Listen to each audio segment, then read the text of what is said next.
On November 19, 1963, American finance received a wound from which it would never fully recover.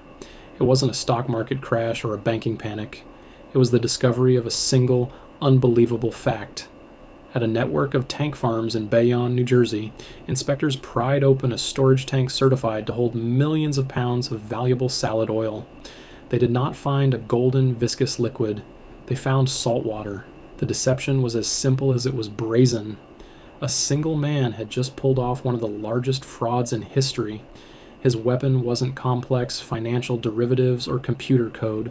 It was water. This is the story of Tino De Angelis, a man of modest beginnings, a high school dropout from the Bronx, who looked at the fortress of post-war American capitalism and saw not walls, but doors. By the early 1960s, he had built a company named Allied Crude Vegetable Oil. On paper, Allied was the titan of the salad oil trade, sitting atop a vast inventory of cottonseed, soybean, and fish oils. This inventory wasn't just sitting there. It was the collateral for hundreds of millions of dollars in loans from 51 of America's most prestigious banks and Wall Street houses.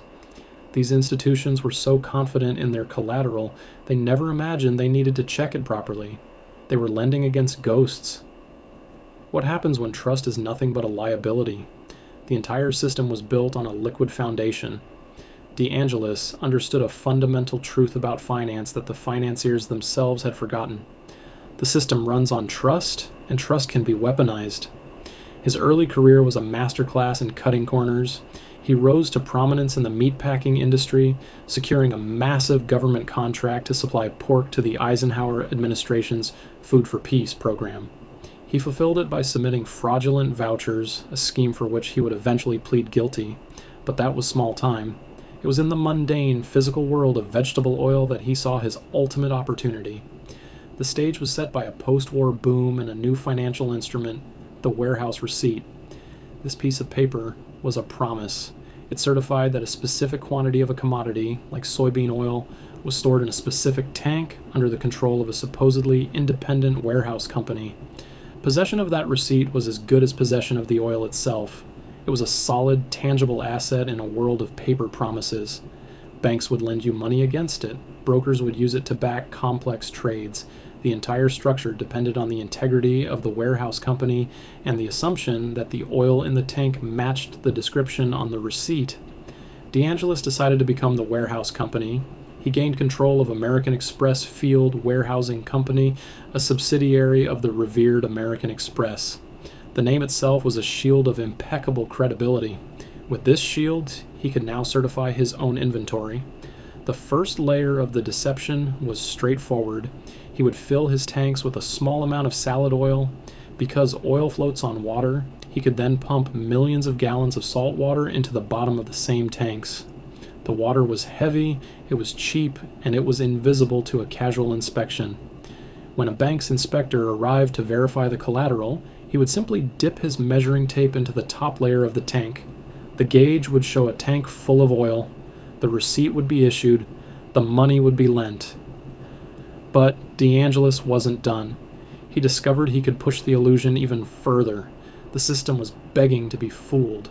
He realized he didn't even need the initial layer of oil. His company, Allied, began trading furiously in the futures market for cottonseed oil. He would sell contracts for future delivery at a high price, betting the price would fall. Then he would use his fraudulent warehouse receipts to prove he had the oil to cover his sales. But this was a deception on a whole new scale. To back his massive bets, he needed more receipts, so he created them. For tanks that were empty, for tanks that didn't exist. He created a phantom empire of vegetable oil, a mirage of productivity and wealth that convinced the smartest men on Wall Street.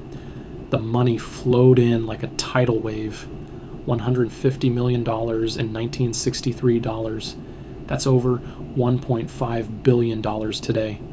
All backed by water and paper. The scheme was a perfect self-reinforcing loop. The more he traded, the more credible he seemed. The more credible he seemed, the more money the banks lent him. The more money he had, the bigger his bets became. He was playing with fire, but to the outside world, he was a genius, a king of commerce. He lived large, surrounded by sycophants and yes-men, all feeding on the illusion he had so carefully constructed. He wasn't just fooling bankers, he was building a legend, but every pyramid scheme has a peak, and the fall begins with a single unnoticed crack. The crack appeared in the form of a simple market shift. The price of cottonseed oil began to rise, not fall. De Angelis's massive short positions started to hemorrhage cash. To meet his margin calls, he needed to create even more fraudulent warehouse receipts to secure even more loans. The system was straining. The banks, for their part, were willfully blind. The fees were too good. The business was too profitable. They ignored the whispers, the strange logistics, the fact that one company seemed to control an impossible percentage of the nation's salad oil supply. They chose not to see the water rising around them. What does it take for a lie to become too heavy to carry? The weight of reality is relentless. Then came the inspection. A major brokerage house, Ira Haupt and Company, which had $18 million of its clients' money tied up in Allied's receipts, grew nervous. They demanded a full, proper audit. On that cold November day, inspectors didn't just dip a tape. They climbed the tanks, they tapped the sides, and when they opened the manifold connecting the tanks, expecting a flow of golden oil, they got a gush of seawater. The illusion evaporated in an instant. Panic is a quiet thing at first. It's a phone call not returned, a telegram sent with no reply. The news ripped through Wall Street with the force of a physical blow. Ira Haupt and Company was instantly insolvent. The New York Stock Exchange was forced to suspend trading in its shares, an unprecedented move. 2 other major firms were on the brink. 51 banks sat on hundreds of millions in loans that were now completely unsecured. The collateral had literally dissolved. The fear was palpable, a metallic taste in the mouths of traders who saw the entire structure of trust that underpinned their world crumbling before their eyes. This was more than a corporate bankruptcy. It was a crisis of faith. The very tools of commerce had been turned into weapons. The fallout was immediate and severe. The president of the New York Stock Exchange, Keith Funston, faced an impossible choice. Let Haupt fail and risk a domino effect that could crash the market or orchestrate a rescue. In a move that foreshadowed the too-big-to-fail bailouts of the future, the exchange engineered a $9.5 million loan from a consortium of member firms to cover Haupt's customers. It was a desperate attempt to contain the contagion, to prove that the system itself was more important than any one player. It was a bailout, plain and simple. And through it all, Tino De Angelis was strangely calm. He was arrested, charged with fraud, and eventually sentenced to 20 years in prison. He served 7. He never expressed significant remorse. In his mind, he hadn't broken the system. He had simply exposed it. He had shown that the guardians of finance were asleep at their posts, that the mighty American Express was negligent, that the brilliant bankers were gullible. He was the symptom, not the disease.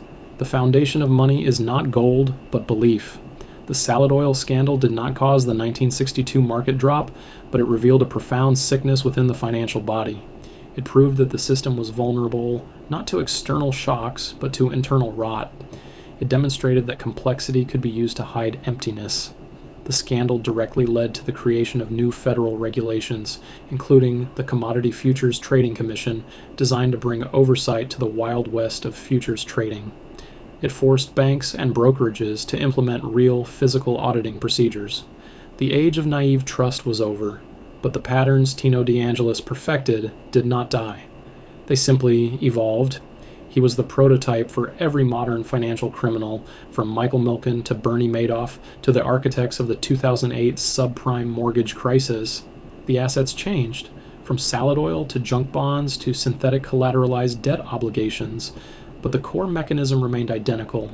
Create a complex, seemingly solid asset, use a trusted name to certify it, and then use that certification to borrow unimaginable sums of money against something that is, in essence, worthless.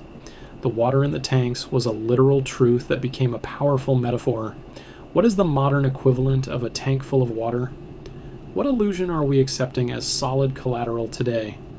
We live in an age of digital abstractions, of cryptocurrencies whose value is purely consensus-driven, of non-fungible tokens representing ownership of a digital receipt, of multi-trillion-dollar derivatives, markets that few truly understand.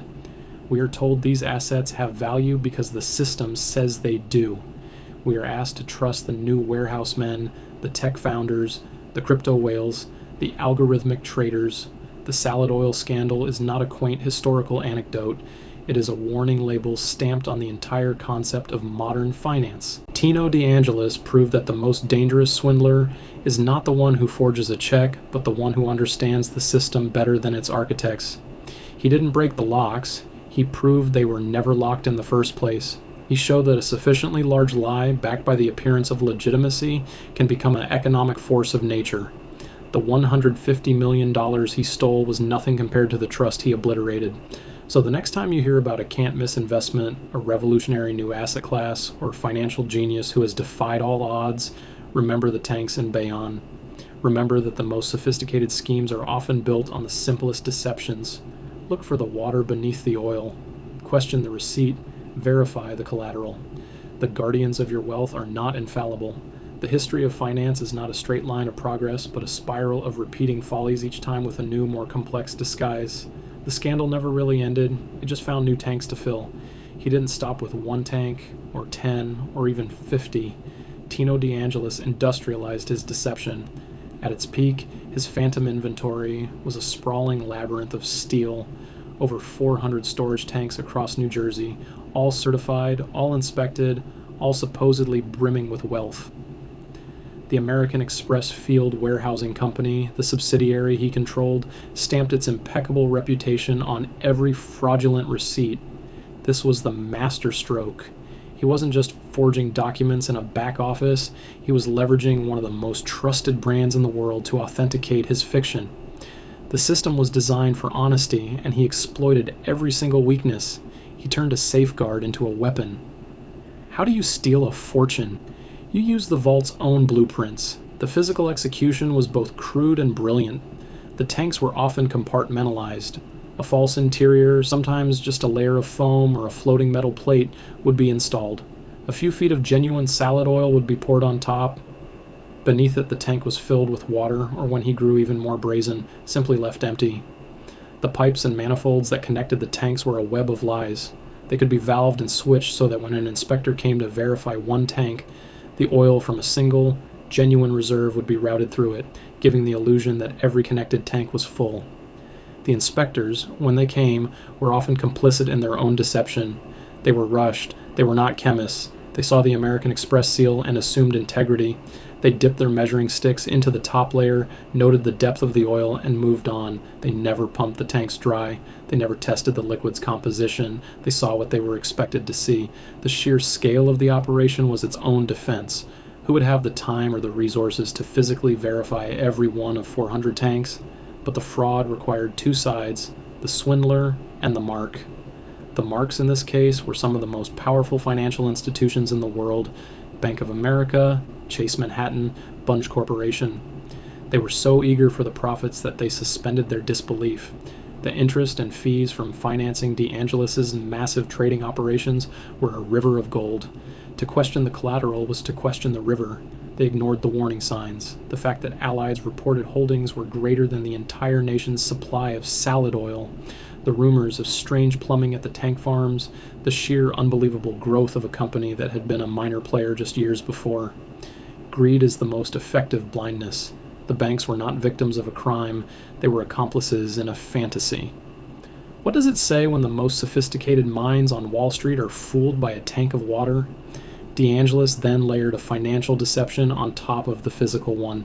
He plunged into the futures market on the New York Produce Exchange. His strategy was a massive short squeeze play on cottonseed oil. He would sell huge volumes of futures contracts, betting the price would drop. To do this legitimately, he needed to prove he had the physical oil to deliver if he lost the bet. His warehouse receipts were that proof, but the market moved against him. The price of cottonseed oil began to climb steadily in 1963. His losses mounted into the tens of millions. This is where the fraud entered its terminal phase.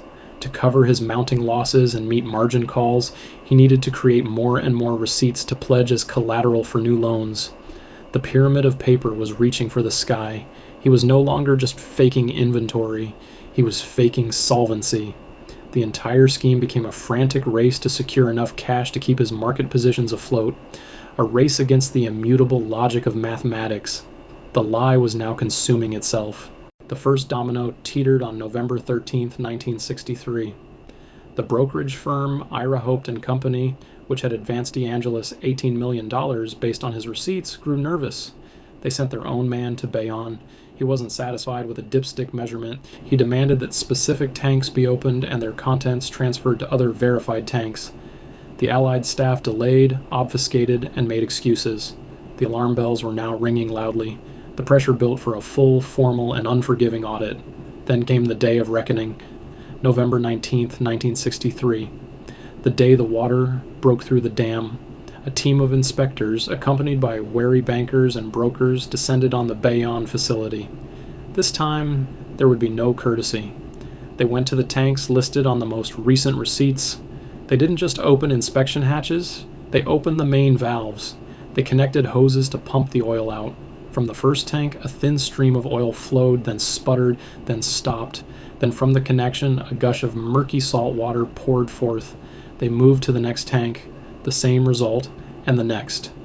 Tank after tank, the story was the same, a veneer of oil atop a vast reservoir of salt water, or in many cases, nothing but air. The silence that fell over the tank farm was louder than any market crash. $150 million in loans had just evaporated into the New Jersey air. The collateral was not just deficient, it was non-existent. The news hit Wall Street like a physical shock. On the floor of the New York Stock Exchange, trading in shares of Ira Hoped and Company was suspended at 1:17 p.m. The firm was instantly bankrupt.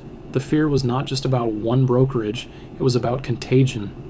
Which other firms were exposed? Which banks? The trust that allowed the entire system to function, the trust that a warehouse receipt represented a real, tangible asset, had been annihilated in a single afternoon. The system itself was now in jeopardy. We build towers of paper, then act surprised when they blow away. In the ensuing panic, the guardians of the system faced their greatest test.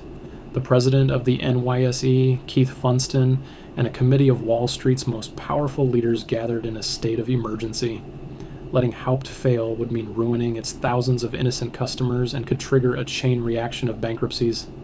The reputation of the entire American financial market was on the line. In a historic decision, they chose a bailout. The NYSE itself orchestrated a $9.5 million loan from its member firms to make Haupt's customers whole. It was an admission that the failure was systemic.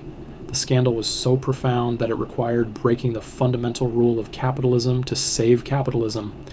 The regulatory aftershocks were significant. Congress held hearings. The public was outraged. How could this happen? The answer was a perfect storm: negligent warehousing, lax oversight, and banker complacency.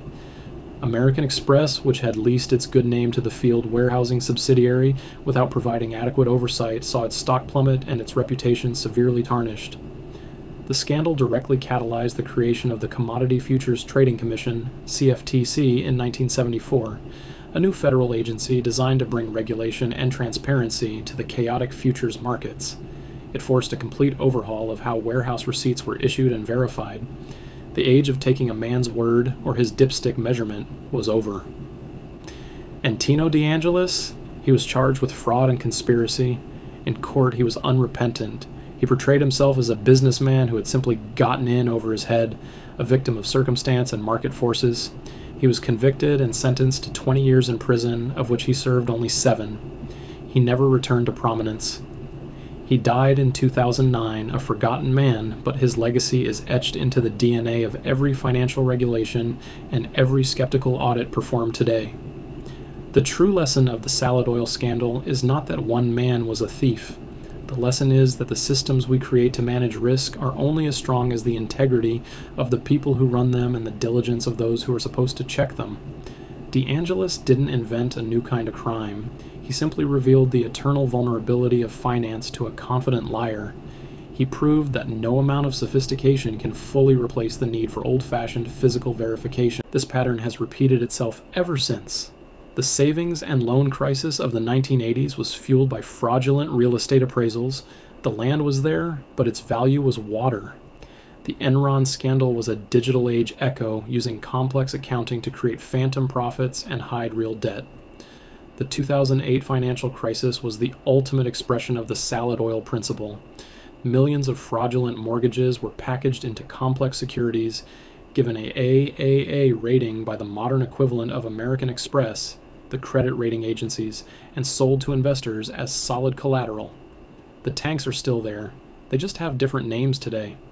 What is a crypto exchange's proof of reserves, but a digital warehouse receipt? What is a highly rated collateralized loan obligation, but a tank that might be full of water? We live in an economy of abstraction where value is increasingly detached from anything physical. The salad oil scandal is our eternal warning.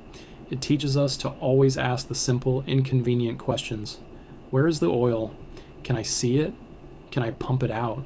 It reminds us that when the promised returns are too good, when the explanations are too complex, when the brand name is too trusted to question, that is precisely the moment to be most vigilant. The story of Tino De Angelis is not a relic, it is a blueprint for understanding how the next great financial deception will work. The tools will be more advanced, the language will be more technical, but the core trick will be the same, convincing you that water is as valuable as oil. The swindler's greatest asset is not his cunning, but our own desire to believe in easy wealth. The defense against the next great scam is not a better algorithm, but the lessons of history. The final, chilling truth of the scandal is not that he stole the money. It's that the system was perfectly designed to let him do it, and in that design, we see our own reflection. If you learned something new today, hit subscribe. There's always more history waiting to be uncovered here on Econ Prime.